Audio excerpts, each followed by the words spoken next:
All right, so this is the second part of 1-5 here. So we talked about multiplication, and now we're going to talk about dividing. So when you're dividing here, I'm going to rewrite this. You want to change it into a multiplication problem. And if you remember how to change it into a multiplication problem, we leave the first fraction exactly the way it was. We change the division sign to a multiplication sign, and you flip that second fraction. So flip it so the denominator becomes the numerator, and the numerator becomes the denominator. The biggest mistakes I have on this one here is that people won't rewrite it, so then they end up making a lot of errors because of that. So I'm going to go ahead now and factor this 4y squared minus 9 there. It is the difference of squares. The square root of 4y squared is 2y. The square root of 9 there is 3. One's a plus and one's a minus.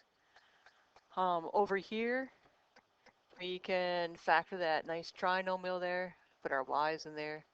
What are two numbers that multiply to give us negative 6 and add to give us a positive 5? Oh yeah, a positive 6 and a minus 1. And now we have to factor our denominators there, so it's up to you how you want to do that. I'll come over here and use the x method. What multiplies to give me AC and adds to give me my B.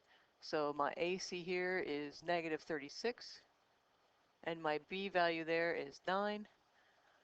So 12 and negative 3 will multiply to give me negative 36 and add to give me 9. So I can rewrite that 2y squared plus 12y minus 3y minus 18. Factor by grouping. GCF is 2y. I'm left with y plus 6. The second set, I want to think what is my GCF of those two numbers there, or those two monomials there. Each of them would be a 3 and negative 3, and be left with y plus 6.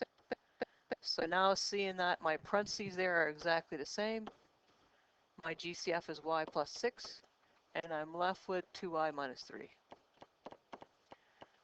So now I've got a second set over there. Let's do that 2y squared plus y minus 3 now.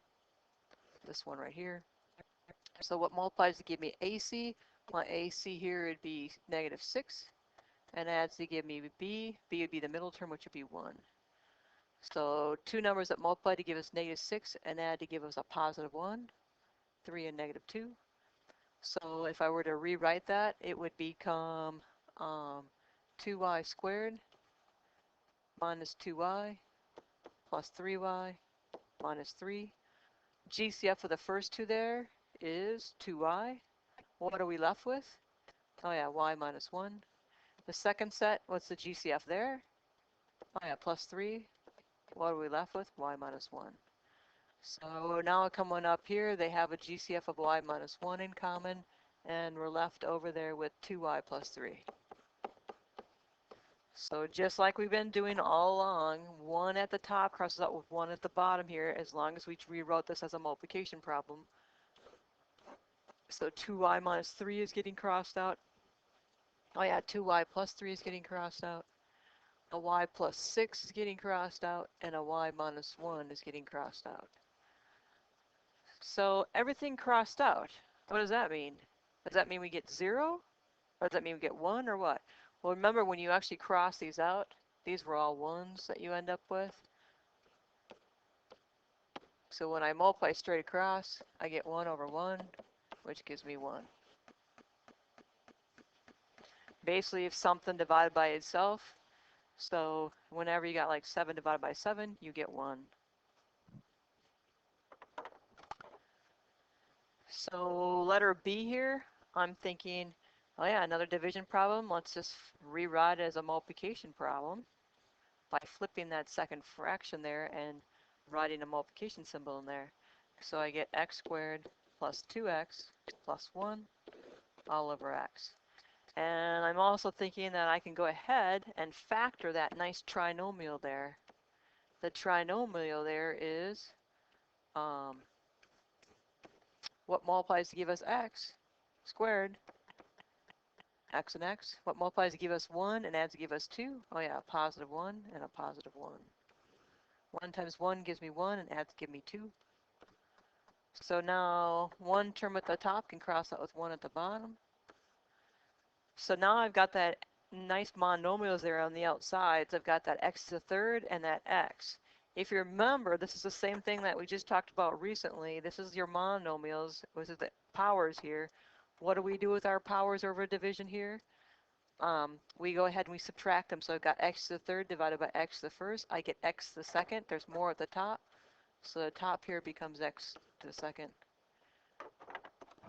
So really all we get at the top is x squared times x plus 1. And we don't have to put it over 1. You could, but then that's just x squared times x plus 1. And you don't need to distribute that x squared through. We just leave it in a nice factored form. So here's our nice final answer there.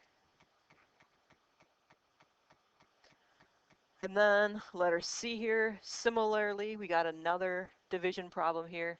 So I'm going to rewrite it as a multiplication problem here first. I get 2x squared minus 3x minus 2 all over x squared minus 1 times, I'm going to go ahead and flip that. I get x squared plus x minus 2 over 2x squared plus 5x plus 2. So now I'm just going to factor everything.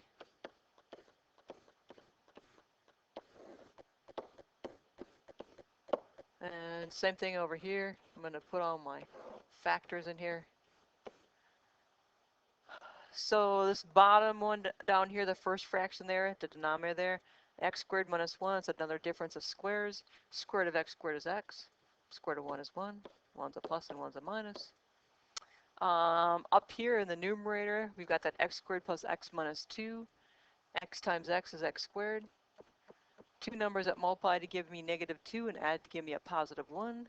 Oh yeah, that'd be a positive 2 and a minus 1. So now I still have to factor that 2x squared minus 3x minus 2. So what multiplies to give me negative 4 and adds to give me 3? Oh yeah, positive 4 and a negative 1. So I've got 2x squared. I'm going to rewrite these middle terms here. Plus 4x minus x minus 2. Factor by grouping. GCF is 2x. I'm left with x plus 2. GCF in that second set is a negative 1. I'm left with x plus 2. So coming over here, I can write down x plus 2 times 2x minus 1. And then we've got another set. So this set here, what multiplies to give us 4 and adds to give us 5. Multiplies to give me 4 and adds to give me 5 would be 4 and 1. So rewriting that, I got 2x squared plus 4x plus x plus 2. Factor by grouping, pull my GCF of 2x out. I'm left with x plus 2. Pull my GCF of 1 out. I'm left with x plus 2. So those two terms now have a common x plus 2. What are we left with? 2x plus 1. So knowing that, I can cross out one term at the top and one at the bottom. Now that's a multiplication problem. And anything else I can cross out? 2x plus 1. Nope. So I'm left here with, what do we got up here? We got x plus 2 times 2x minus 1. And I've got an x plus 1 times a 2x plus 1.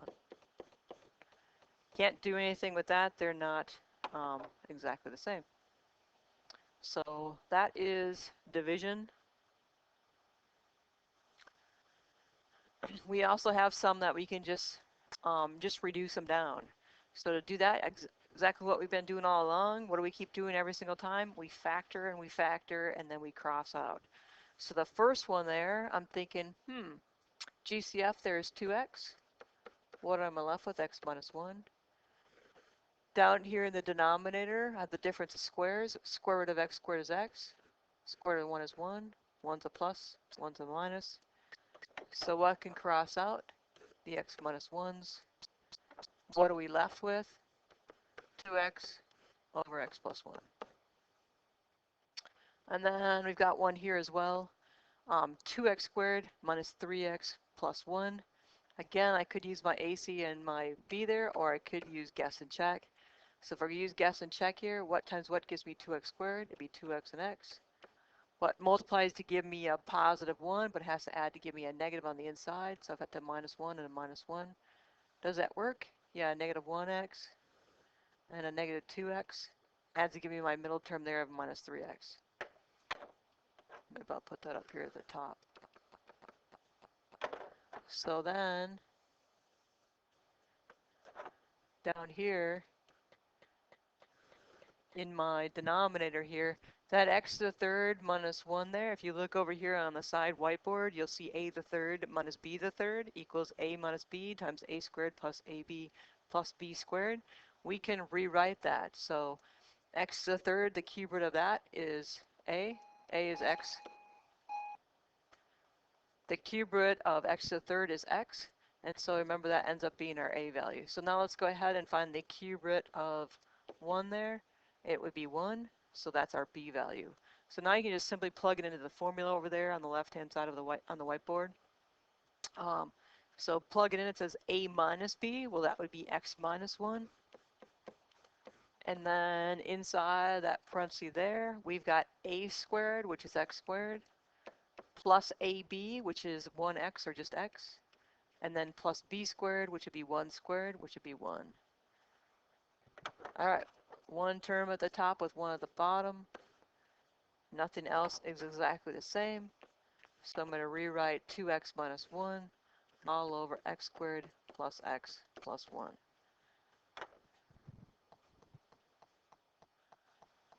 So your homework is to go ahead now and work on the 1-5 worksheet. So have at that and get those finished.